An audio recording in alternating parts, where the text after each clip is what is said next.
নমস্কাৰ আপোনালোক সকলোকে পুনৰবাৰ আপু নিউজৰ অন্য এটা ভিডিঅ'লৈ স্বাগতম জনাইছো। আপোনালোকৰ যদি আধাৰ কাৰ্ড আছে তেন্তে আপোনালোকৰ কাৰণে এটা ভাল খবৰ ঘোষণা কৰিছে উদয় তৰফৰ পৰা। আৰু আধাৰ কাৰ্ড আজিকালি প্ৰায় সংখ্যক মানুহৰে থাকে। তো আপোনালোক সকলোৰে কাৰণে এটা ভাল খবৰ ঘোষণা কৰিছে উদয় ফালৰ পৰা যাৰ যাৰ আধাৰ কাৰ্ড আছে। তো আপোনাৰো যদি আধাৰ কাৰ্ড আছে আজিৰ এই ভিডিঅ'টো প্ৰথমৰ পৰা শেষলৈকে চাই থাকিব।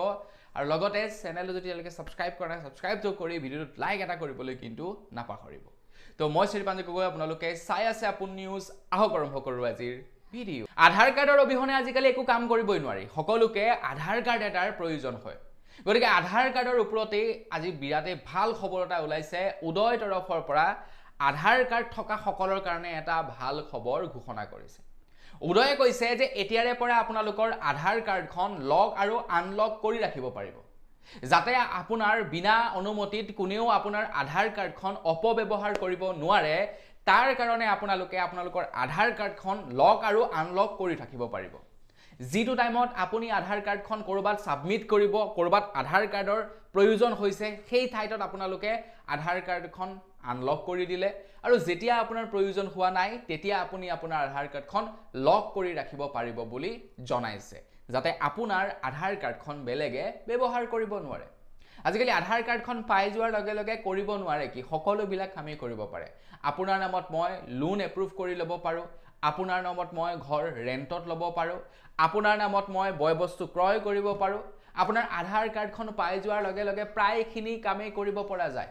বৰ বিশেষ একো টান কাম নহয়। আধাৰ কাৰ্ডৰ জেৰক্সটো লৈ ল'লোঁ, জেৰক্সটো লোৱাৰ পাছত তাতে নাম ঠিকনা এড্ৰেছ সকলোবিলাক থাকিবই।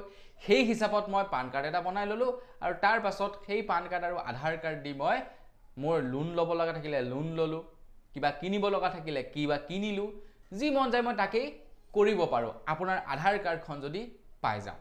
আৰু সেই আধাৰ কাৰ্ডখন পাই যোৱাৰ পাছতেই যেতিয়া মানুহে ২ নম্বৰী কৰিব তাৰপাছত আপুনি ফচাৰ চান্স থাকে।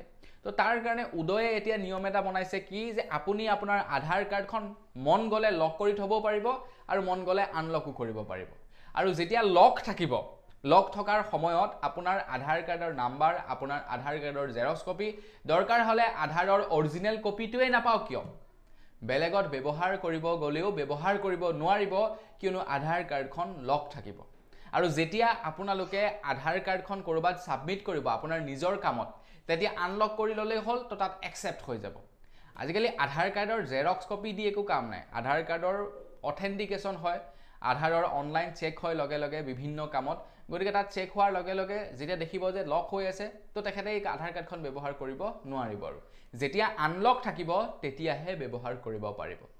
আধাৰ কাৰ্ডৰ ক্ষেত্ৰত এইটো এটা বিৰাটেই ভাল খবৰ ওলাই পৰিছে। এতিয়া বহুতে হয়তো ক'ব পাৰে যে মোৰ আধাৰ কাৰ্ড ইউজ কৰি কোনে লোন ল'ব পাৰে। সেই আপোনালোকে শুনিলে আচৰিত হ'ব, ৰোহিত শৰ্মাৰ নামত কোনোবা এজন ব্যক্তিয়ে ২০০০ টকাৰ এটা লোন লৈ থৈছিলে। তো ৰোহিত শৰ্মাৰ ২০০০ টকানো কিয় লোন ল'ব কওকচোন অনলাইন এপৰ পৰা।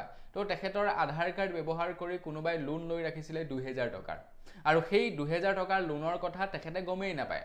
যেতিয়া পাছত মানে তেখেতলৈ ফোন আহিছে নে কিবা হৈছিলে, তো তেতিয়াহে তেখেতে গম পাইছে চেক কৰোঁতে যে তেখেতৰ নামত মানে ফ্ৰড কৰিছে, কোনোবাই ২০০০ টকা এটাৰ লোন লৈ থৈ দিছে।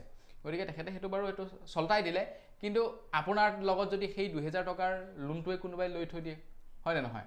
গতিকে আপোনাৰ কাৰণে মোৰ কাৰণে ২০০০ টকাটোৱে বহুত, তেওঁলোকৰ কাৰণে ২০০০ টকা বহুত হ'ব নহ'বও পাৰে, কিন্তু আমাৰ কাৰণে বহুত ন।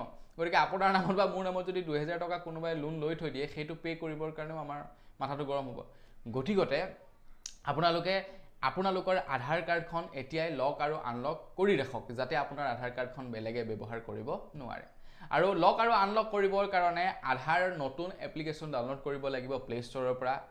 উদয় তৰফৰ পৰা আপডেটেড এপ্লিকেশ্যন লঞ্চ কৰিছে আধাৰৰ। গতিকে আধাৰৰ নতুন এপছটো ডাউনলোড কৰক প্লে' ষ্ট'ৰৰ পৰা। তাত আপোনালোকৰ আধাৰ কাৰ্ডৰ নাম্বাৰেৰে লগ ইন হওক, লগ ইন হোৱাৰ পাছত লক আৰু আনলক দুয়োটাই কৰি ৰাখিব পাৰিব, যাতে আপোনালোকৰ আধাৰ কাৰ্ডখন বেলেগে ব্যৱহাৰ কৰিব নোৱাৰে। মানে লক কৰাৰ লগে লগে সব লক হ'ব, আপোনালোকৰ ফিংগাৰপ্ৰিণ্ট লক হ'ব, আপোনালোকে সেই আধাৰ কাৰ্ডখনৰ OTP পঠাব নোৱাৰা হ'ব, চকু ৰেটিনা লক হৈ থাকিব, সকলোবিলাক বস্তুৱেই লক হৈ থাকিব, একোৱেই ব্যৱহাৰ কৰিব নোৱাৰিব যেতিয়ালৈকে আপোনালোকে আনলক নকৰে। একদম চিধা কথা, যেতিয়ালৈকে আনলক নকৰে আধাৰ কাৰ্ডখন কোনো কাৰণতেই ব্যৱহাৰ কৰিব নোৱাৰিব। আৰু ইয়াৰ ফলত যি স্কেম হয়, যি ফ্ৰড হয়, ফ্ৰড আৰু স্কেম ট'টেলি নাইকিয়া হ'ব। তো বন্ধু নিকল বস আজিৰ ভিডিঅ' জনাবলগীয়া সৰুটা ইনফৰমেশ্যন ইমানে আছিলে জানি কেনে পালে কমেণ্ট ছেকশ্যনত জনাব যদি ভাল লাগিলে লাইক এটা কৰিব চেনেল যদি ছাবস্ক্ৰাইব কৰা নাই ছাবস্ক্ৰাইবটো কৰি ল'ব পুনৰ এটা লগ পোৱাৰ বিদায় মাগিছোঁ ধন্যবাদ জয় অসম